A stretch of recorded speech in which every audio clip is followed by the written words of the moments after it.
Hello guys.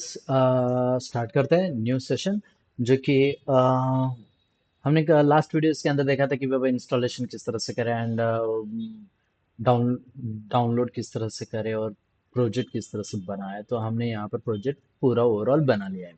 अब यहाँ पर प्रोजेक्ट बनाने के बाद क्या होता है कि मैक्सिमम स्टूडेंट्स या फिर मैक्सिमम कैंडिडेट क्या सोचते हैं कि React JS easy है, easy to write? Yes, it's a easy to write and easy to लिखने में कोई प्रॉब्लम नहीं है, फटाक से हो जाती है, कंसेप्ट समझना इजीली है।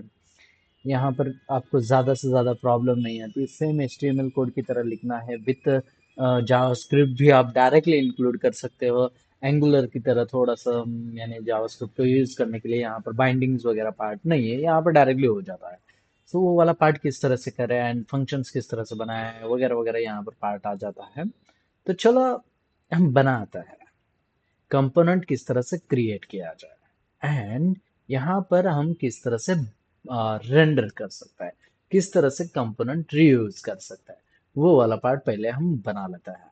मल्टीपल कंपोनेंट्स बनाए जाएंगे। मल्टीपल कंपोनेंट्स में आपको हर एक कंपोनेंट्स के अंदर नए नए टॉपिक के बारे में इंफॉर्मेशन मिलती चली जाएगी और क्या करना है किस तरह से करना है वो वाला पार्ट भी आपको समझ में आ जाएगा। ठीक है, सो लेट्स स्टार्ट करते हैं। अब स्टार्ट करने से पहले मैं आपको बताना चाहूंगा कि बाबा ये वाला जो पार्ट है यहाँ पर JSX फॉर्मेट क्या होता है एक्चुअल में मैं बता देता हूँ। ठीक है, कंट्रोल एस टू सेव।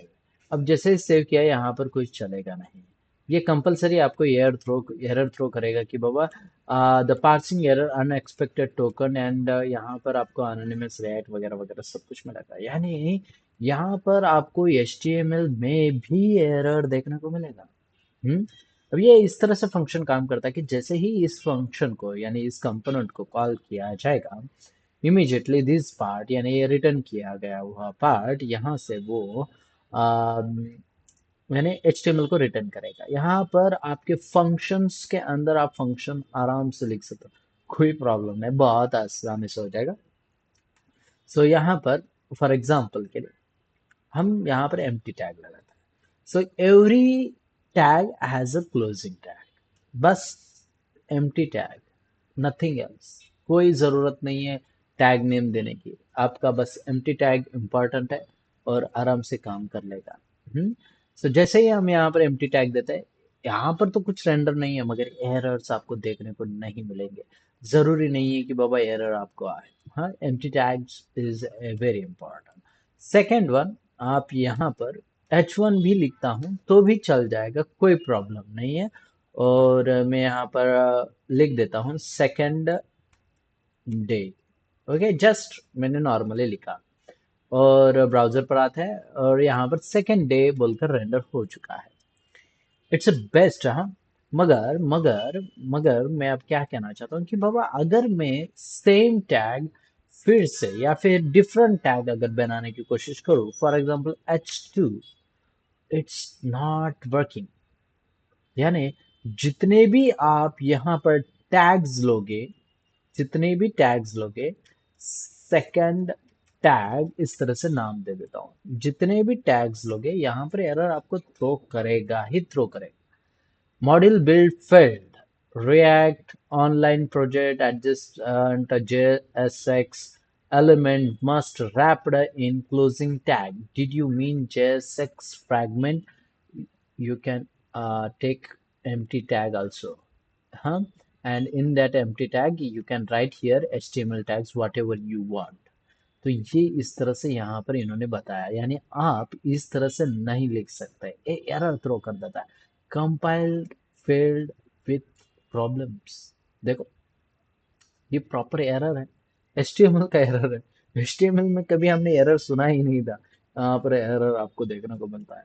सो यहाँ पर JSX फॉर्मेट क्या कहता है कि बाबा आप यहाँ पर एक तो एम्प्टी टैग को यूज करो, जो कि ये है। एम्प्टी टैग के अंदर सारे एलिमेंट्स को, जितने चाहे उतने एलिमेंट्स लो, बस एक टैग के अंदर रैप कर दो, कोई प्रॉब्लम नहीं, बस एक ही टैग रिटर्न होना चाहिए। और एक टैग यानी इस तरह से कोई प्रॉब्लम नहीं हो, आराम से रिएक्ट रिटर्न कर देगा। मगर मगर फिर भी अगर कोई इंसान यहाँ पर ड्यू देता है तो चल जाएगा, कोई प्रॉब्लम नहीं। तो ड्यू और यहाँ पर div का क्लोजिंग होना जरूरी है। ठीक है, और ये चलेगा, कोई प्रॉब्लम नहीं है। ये होता है JSX फॉर्मेट, जो कि हमने यहाँ पर प्रॉपर वे में लिखा है। ठीक है, इसके अंदर कोई किसी को प्रॉब्लम नहीं। मे बी ठीक है।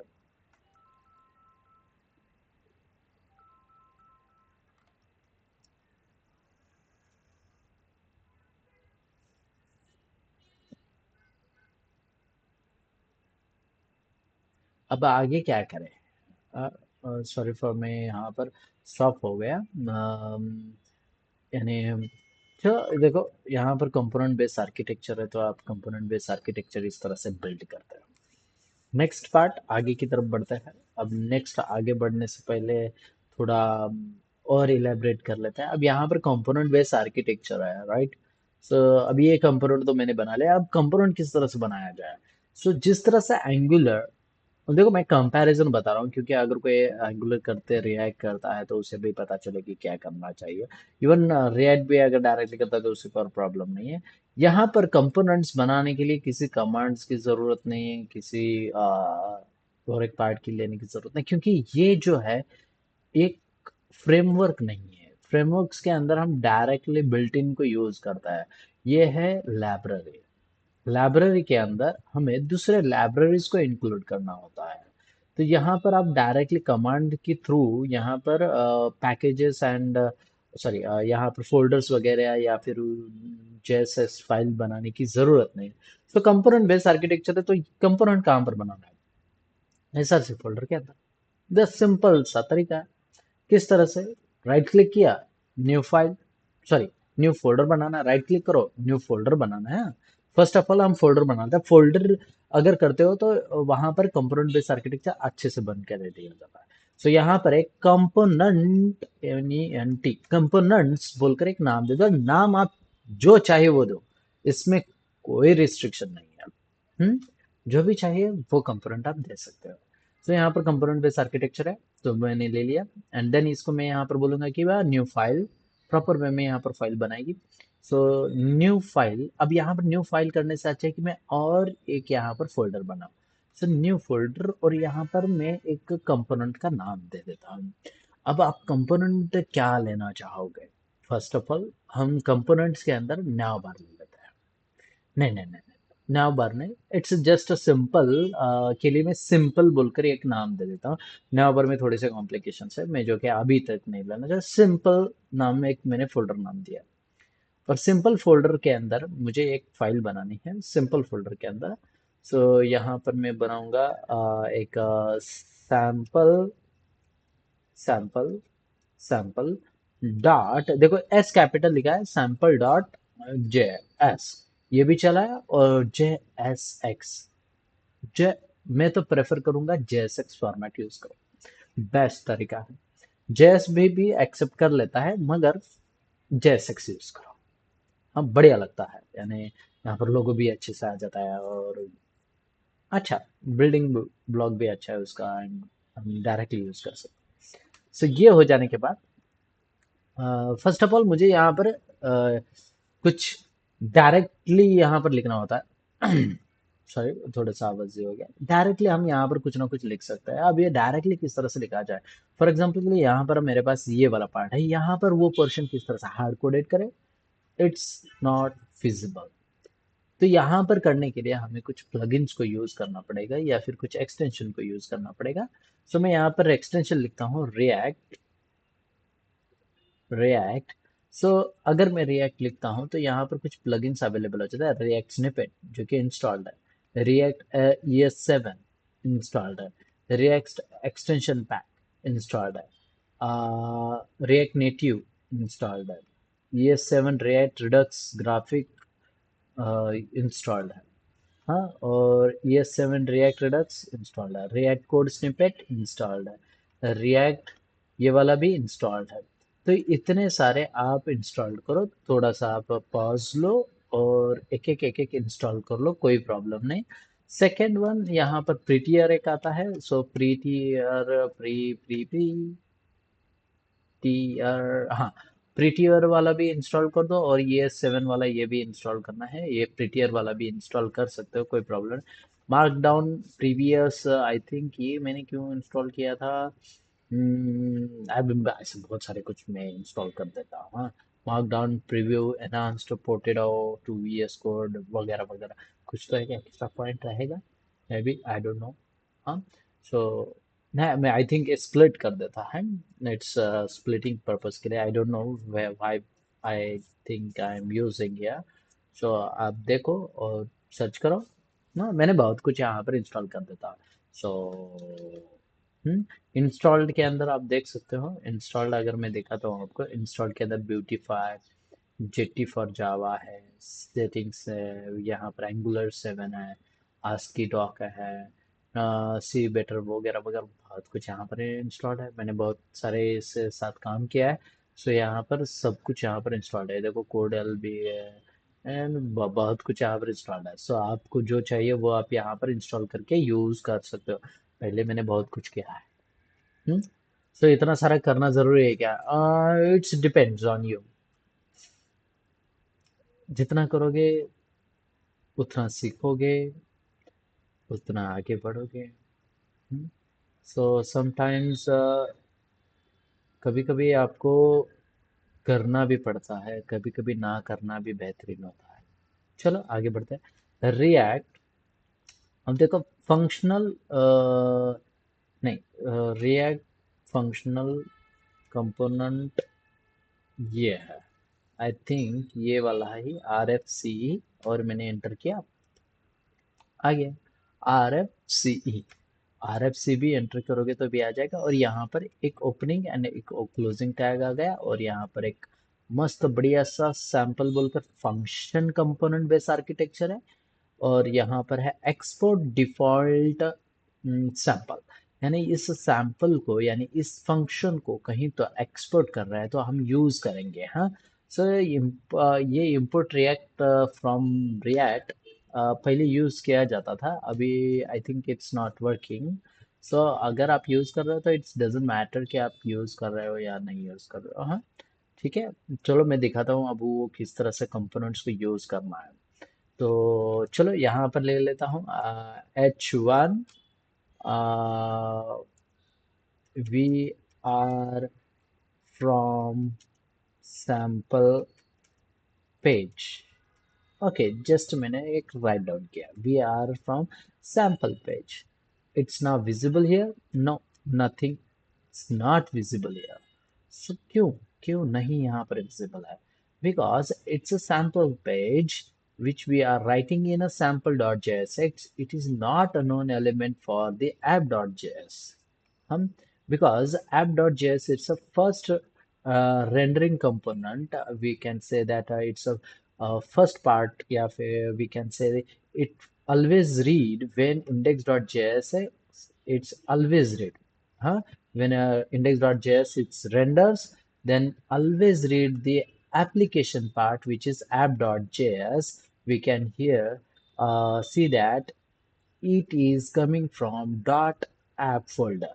Okay, यानी dot app file which is here. hmm? सो आप यहाँ से डायरेक्टली यहाँ से जंप करते हो और वहाँ पर app.js रेंडर हो जाता है, and which is giving for to the write down to the back document and get element by id which is root, and where this root is present. Now this root is present in public folder. Inside public folder there is a one file which is name is index.html. Inside index.html there is a div tag id equal to root and div. Okay, so यहाँ पर अगर आप dot JS के पास जाते हो और यहाँ पर इंडेक्स डॉट जेएस जो कि फर्स्ट रेंडरिंग एलिमेंट कह सकते हो, और वो रीड करता है कि कौन से पार्ट को आपको कहाँ पर भेजना है। So document dot get element by ID जो जहाँ पर रूट लिखा है वहाँ पर इस ऐप को वो भेज देता है। सो ऐप डॉट जेएस जो कि ये यहाँ पर रेंडर हो जाता है, जो कि ये आपके नज़रों के सामने। सो जैसे ही मैं यहाँ पर इस पार्ट को निकाल देता हूँ, देखो मैं इस पार्ट को निकाल देता हूँ, कंट्रोल एस टू सेव, और अगर मैं यहाँ पर आके देखता हूँ तो यहाँ पर कुछ भी नहीं है, एक ब्लैंक है। अब मैं यहाँ पर क्या करना चाहूंगा, देखो मैं यहाँ पर क्या करता हूँ, मैं as a sample dot JS को यहाँ पर यूज करना चाहूंगा एज अ टैग। सो मैंने एज अ टैग यूज किया और यहाँ पर लिखूंगा सैम्पल, देखो। और सैंपल लिखने के बाद आपको यहाँ पर पाथ नजर आ रहा है, सबसे इम्पोर्टेंट पार्ट है। क्योंकि बहुत सारे स्टूडेंट्स गलती कर देते हैं कि बाबा यहाँ पर कंपोनेंट्स सैंपल सैंपल ये नजर नहीं आता है, because of same naming convention. और we can say that we can write और डिलीट और we can update the component और we can change the function name, we can change the file name. So ये वाला part मत किया करो please. React के अंदर एक प्रॉपर सीक्वेंस फॉलो करो जो कि आप प्रॉपर वे में लिखो। और जैसे ही मैंने यहाँ पर लिख दिया, यहाँ पर कंट्रोल स्पेस बार करो और पहले तो मुझे इंपोर्ट करना होता है, सो मैं एंटर कर दूंगा। तो सैंपल इंपोर्ट हो जाएगा, import sample from these component, yani which is components. Inside components there is one folder which is name is a sample. Inside sample there is one file which is sample dot jsx. Okay, so ये यहाँ पर proper way में import हो चुका है, यहाँ पर भी डेटा दिखा है। बस I want to say that VS Code please save this file and we are from sample page। इतना फास्ट है, इतना बढ़िया है हम। और इजीली फटाक से आप यहाँ पर मल्टी टाइम्स, यहाँ पर आपको कितने चाहिए उतने बार उस सैंपल को कॉल कर सकते हो, वो कॉल कर लेगा। एक बार ही लिखा था मैंने, बस कॉपी पेस्ट कर दिया। We are from sample page, we are from sample page, we are from sample page. तो ये होता है कंपोनेंट बेस्ड आर्किटेक्चर। सो यहाँ पर हमने कंपोनेंट किस तरह से बनाया जाए, कंपोनेंट्स को किस तरह से यूज करें, वो वाला पार्ट तो हमने यहाँ पर देख लिया। सेकंड, मैं सैंपल पेज के अंदर कुछ जावास्क्रिप्ट आपको करके दिखाता हूँ जिससे आपको जावास्क्रिप्ट को यूज करना समझ में आ जाएगा। सो जावास्क्रिप्ट किस तरह से यूज करें। सो यहाँ पर आप डायरेक्टली लेट कीवर्ड से, फॉर एग्जांपल लेट कीवर्ड नहीं देना है। मैं यहाँ पर नेम, अगर मैं नेम में ऑलरेडी कीवर्ड है, यूजर नेम इक्वल्स टू, और हम यहाँ पर मैं बोलूंगा हिनाटा, हिनाटा। ओके, सो मुझे यहाँ पर कंपलसरी इस यूजर नेम को बताना होता है, user name is not defined. So यहाँ पर मुझे बताना है let user name it's Hinata. हाँ, लेट कीवर्ड मुझे यूज करना पड़ेगा कि बाबा ये यूजर नेम है। तो इसका स्कोप कहाँ तक रहेगा, यहाँ तक। और इस यूजर नेम को मैंने यूज नहीं किया है इसलिए ये वार्निंग थ्रो करता है। तो मैं यहाँ पर और एक H1 पार्ट लगा देता हूँ और इस H1 पार्ट के अंदर लिखूंगा वेलकम।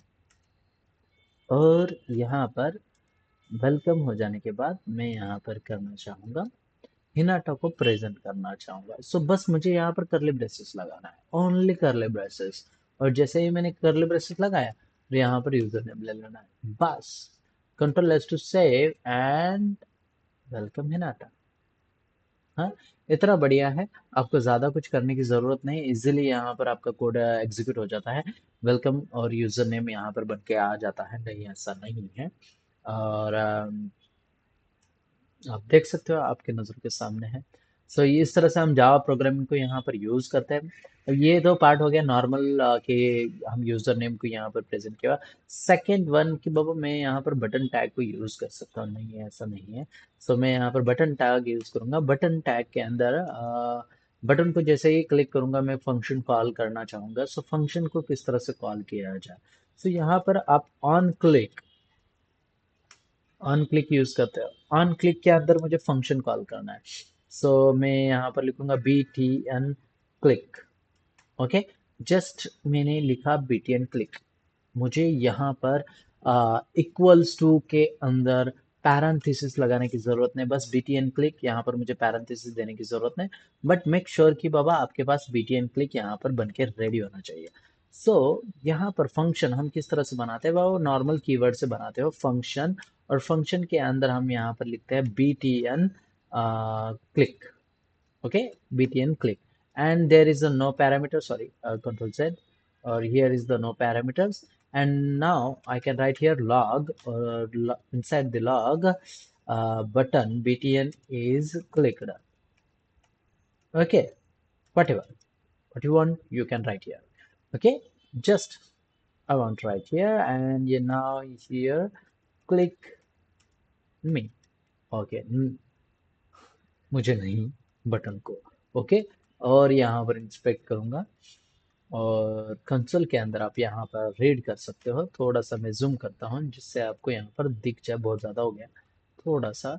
और 1 सेकेंड में I can refresh here and click button is clicked. तो फंक्शन हमें इस तरह से लिखना है क्या? तो नहीं. देर इज फंक्शन में और एक तरीका होता है जिसको बोला जाता है कॉल बैक, या फिर आप लैम्डा एक्सप्रेशन वाला फंक्शन बोल सकते हो. सो वो वाला भी किस तरह से यूज करें वो वाला भी पार्ट बता देता हूँ. So there is a first one जो कि ट्रेडिशनल वाला पार्ट है, and second one is constant.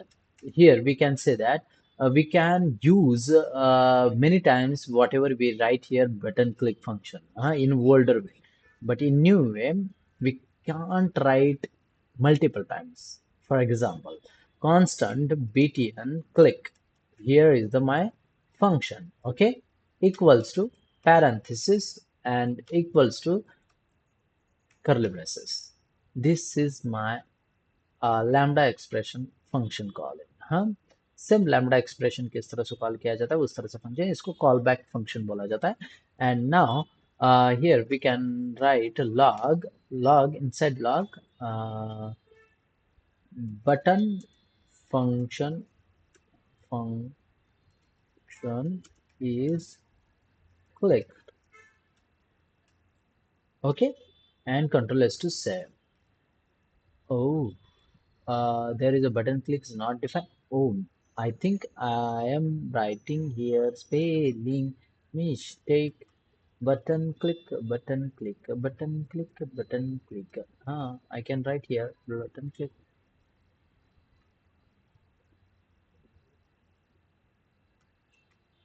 Uncut click is not defined. Why? Once again I refresh it here. कुछ भी नहीं है. हाँ, बटन फंक्शन इज क्लिक. सो आपके सामने यहाँ पर फंक्शन को किस तरह से क्लिक किया जाए वो वाला पार्ट भी मैंने ले लिया है. सो यहाँ पर हम बटन क्लिक किस तरह से करें एंड फंक्शन को किस तरह से एग्जीक्यूट करें. फंक्शन के थ्रू हम ये यूजर नेम को चेंज कर सकते हो. फॉर एग्जांपल के लिए user name whatever user name equals to I can write here Sakura. Control S to save. So refresh once again and click here. But I can say I can't change the whatever data will be changed in a late or in constant keyword, because it's some problem with React. It's not a problem. It's beautiful. तो यहाँ पर एक part है जो कि वहाँ पर props and वगैरह यानी आप स्टेट एंड प्रॉप्स वाला पार्ट होता है जो कि आप सीखोगे. यहाँ पर वो नॉर्मल वेरिएबल्स को एज अ कंसिडर नहीं करता है. नॉर्मल वेरिएबल्स तो आपने वहाँ पर डिजाइन तो किया था, उसके अंदर चेंज किया, मगर उसको पता ही नहीं है कि ये एग्जिस्ट भी करता है उस कंपोनेंट्स के अंदर. तो वो चेंज भी करेगा ना तो आपको पता भी नहीं चलेगा कि बाबा उसको चेंज करके उसने यूआई को दिया है. और यूआई यहाँ पर वर्चुअल डॉम की तरह काम करता है. तो जो भी आप वहां पर चेंज करोगे वो यहाँ पर वर्चुअल डॉम के अंदर रिफ्लेक्ट हो जाएगा. मगर virtual DOM it's a copy of real DOM. It's means that कि आपका जो भी डेटा रहेगा आप चेंजेस जब भी करोगे तो मेक श्योर कि आप यहाँ पर चेंज करते समय एक याद रखो, मल्टी टाइम्स तक आप चेंज नहीं कर पा रहे हो. मतलब यानी आप कह सकते हो कि बहुत सारे फील्ड्स यहाँ पर नजर आएंगे जिसके अंदर आपने कुछ फिलअप किया है. कुछ अगर फिलअप करते हो और मुझे एरर आ जाता है तो मैं एरर जाके रिजॉल्व करने की कोशिश करता हूँ. अगर मैंने वहां पर एरर को रिजॉल्व किया और वापस से यहाँ पर आता हूँ और कंट्रोल एस करके तो यहाँ पर रिफ्रेश होता है, मगर जितना आपने चेंज किया है बाकी सब फील्ड एज इट इज रहता है. इतना बढ़िया है. तो वो आपको समझ में आएगा और कितना फास्ट हमारी एप्लीकेशन बिल्ड होती है आप देखोगे तो आपको समझ में आएगा. सो हमने आज देखा कि बाबा कंपोनेंट किस तरह से बनाया जाए एंड किस तरह से करें। थोड़ा सा स्लो हो सकता है, आप फास्ट फॉरवर्डिंग में आप देख सकते हो कि किस तरह से करना है और ये वगैरह वगैरह पार्ट आप देख सकते हो। चलो मिलते हैं नेक्स्ट वीडियोस के अंदर, जहां पर हम डायरेक्टली स्टार्ट करेंगे और कंपोनेंट्स के साथ किस तरह से बातें करें, कंपोनेंट्स को किस तरह से बनाए, और हम उसको एक्सप्लोर करते हैं कि बाबा बूटस्ट्रैप को किस तरह से इंक्लूड करूँ और उसको यूज करूँ एंड डायरेक्टली प्रोग्राम्स किस तरह से स्टार्ट करें, नेविगेशन बार्स किस तरह से, फुटर्स वाला पार्ट्स किस तरह से बेस्ट बढ़िया हो जाएगा। हम्म? तो स्टार्ट करते हैं नेक्स्ट डे, मिलेंगे। Tata bye bye, see you once again guys.